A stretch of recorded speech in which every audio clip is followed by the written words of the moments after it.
Para malinaw sa lahat, isa-isa nating ililista ang mga batas. Hindi ito kwento, hindi ito paniniwala, ito ay nakasulat sa batas. Una, RA 7277, ang Magna Carta for Persons with Disabilities.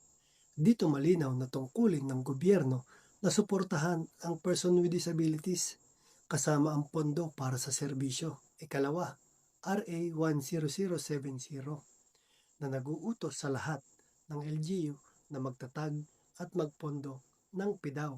Kapag walang pondo, walang implementasyon. Katlo, IRR ng RA 10070, na nagsasabing ang pondo ay dapat manggaling sa IRI at local revenues at maaari ring gamitin ang GAD budget kung angkop.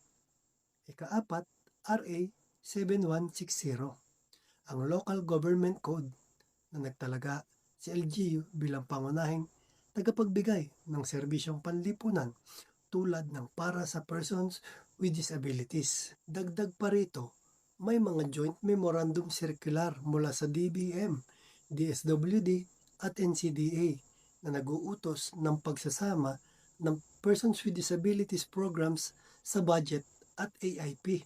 At dahil public funds ito, ino-audit ng COA ang paggamit ng persons with disability budget. Kaya malinaw, ang persons with disability budget ay hindi pabor.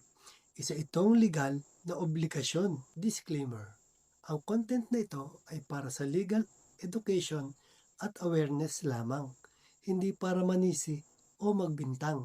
Kung gusto mo ng malinaw, patas, at makataong paliwanag, follow Boss Lekem. Nagbibigay ng inspirasyon, pag-asa, at tumutulong isulong ang karapatan ng persons with disabilities. At huwag kalimutang i-share ang video na ito